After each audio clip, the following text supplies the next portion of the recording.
ವಿಚಾರಣೆಯ ಬಿಸಿಯ ವ್ಯಾಪ್ತಿ ಈಗ ಸಿಎಂ ಆಪ್ತ ಸಹಾಯಕನಿಗೂ ಕೂಡ ತಟ್ತಾ ಇದೆ. ಸಿಎಂ ಆಪ್ತ ಸಹಾಯಕನ ವಿಚಾರದಲ್ಲಿ ತನಿಖಾ ಅಧಿಕಾರಿಗಳಿಗಿರುವಂತಹ ಅನುಮಾನ ಏನು? ಡೀಟೇಲ್ಸ್ ಬಂತು ನೋಡಿ. ಮೂಡಾದಲ್ಲಿ 50-50 ಸೈಟ್ ಅನುಪಾತ ಹಂಚಿಕೆ ವಿಚಾರದಲ್ಲಿ ಸಿಎಂ ಸಿದ್ದರಾಮಯ್ಯ ಖಾಸಗಿ ಆಪ್ತ ಸಹಾಯಕನಿಗೆ ಇಡಿ ಡ್ರಿಲ್ ಅನ್ನು ನಡೆಸ್ತಾ ಇದೆ.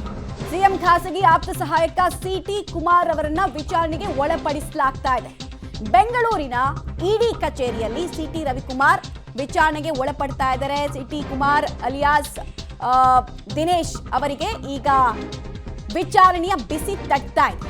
ಸಿಎಂ ಪತ್ನಿಯ 14 ಸೈಟ್ ವಿಚಾರದಲ್ಲಿ ಇವರಿಗೆ ಪ್ರಶ್ನೆಗಳ ಸುರಿಮಳೆಯನ್ನ ಗೈಯಲಾಗ್ತಾ ಇದೆ. ಇನ್ಫ್ಯಾಕ್ಟ್ ಸಿಎಂಗೆ ಸೇರಿದ ಎಲ್ಲ ವ್ಯವಹಾರಗಳನ್ನ ನೋಡಿಕೊಳ್ಳುವಂತಹ ಹಾಗೂ ಯಾವುದೇ ಕಡತಗಳ ವಿಚಾರದಲ್ಲಿ ಎಲ್ರಿಗಿಂತ ಅತಿ ಹೆಚ್ಚು ನಾಲೆಜ್ ಇದ್ದಿದ್ದು ಇವರಿಗೇನೆ. ಹೀಗಾಗಿ ಇವರನ್ನ ವಿಚಾರಣೆಗೆ ಒಳಪಡಿಸಲಾಗ್ತಾ ಇದೆ. ಸಿಎಂ ಸುತ್ತಮುತ್ತ ಇರುವಂತಹ ಆಪ್ತ ಸಹಾಯಕರು, ಆಪ್ತೇಷ್ಟರು ಎಲ್ಲರನ್ನೂ ಕರೆದು ಇಡಿ ಡ್ರಿಲ್ ಮಾಡ್ತಾ ಇದೆ. ಈಗ ಸಿಟಿ ಕುಮಾರ್ ಅವರ ಸರದಿ ಆಗ್ತಾ ಇದೆ.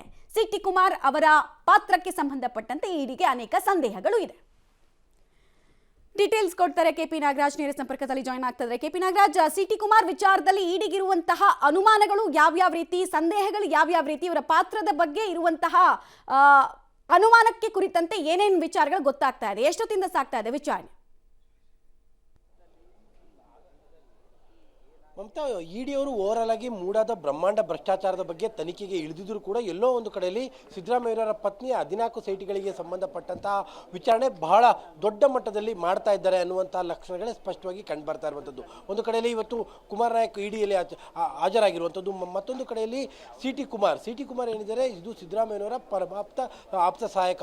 ಬಹಳ ಸುದೀರ್ಘವಾದಂಥ ಬಹಳ ವರ್ಷಗಳಿಂದಲೂ ಕೂಡ ಸಿದ್ದರಾಮಯ್ಯನವರ ಎಲ್ಲ ರೀತಿಯಾದಂತಹ ವ್ಯವಹಾರಗಳನ್ನು ನೋಡ್ಕೊಳ್ತಾ ಇರುವಂತಹದ್ದು ಸಿಟಿ ಕುಮಾರ್. ಅದು ಕ್ಷೇತ್ರದ ವಿಚಾರ ಇರ್ಬೋದು ಅಥವಾ ಮನೆಯ ಹಣಕಾಸಿನ ವ್ಯವಹಾರ ಇರ್ಬೋದು, ಎಲ್ಲದನ್ನು ಕೂಡ ನೋಡ್ಕೊಳ್ತಾ ಇರುವಂತಹದ್ದು ಸಿಟಿ ಕುಮಾರ್. ಹೀಗಾಗಿನೇ ಸಿಟಿ ಕುಮಾರ್ ಅವರನ್ನ ಪಾರ್ವತಮ್ಮ ಸಿದ್ದರಾಮಯ್ಯನವರ 14 ಸೈಟ್ಗಳಿಗೆ ಸಂಬಂಧಪಟ್ಟಂತೆ ಹೆಚ್ಚಿನ ವಿಚಾರಣೆಗೆ ಇಡಿಯವರು ಒಳಪಡಿಸಿರುವಂತಹದ್ದು.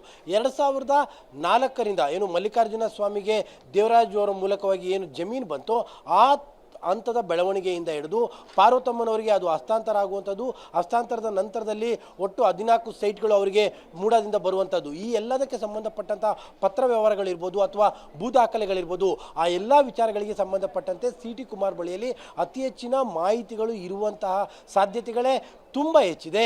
ಹೀಗಾಗಿನೇ ಇಡಿಯವರು ಸಿಟಿ ಕುಮಾರನ ಈಗ ವಿಚಾರಣೆಗೆ ಒಳಪಡಿಸಿರುವಂಥದ್ದು.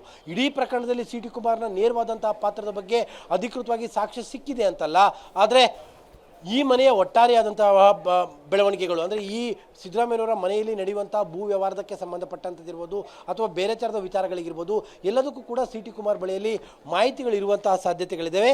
ಹೀಗಾಗಿನೇ ಈ 14 ಸೈಟ್ಗಳಿಗೆ ಸಂಬಂಧಪಟ್ಟಂಥ ಹೆಚ್ಚಿನ ವಿಚಾರಣೆಗೆ ಸಿಟಿ ಕುಮಾರ್ನ ಇಡಿಯವರು ಡ್ರಿಲ್ ಮಾಡ್ತಾ ಇರುವಂಥದ್ದು. ಮಮತಾ, ಧನ್ಯವಾದ ಕೆಪಿ ನಾಗರಾಜ್ ತಮ್ಮ ಮಾಹಿತಿಗಾಗಿ.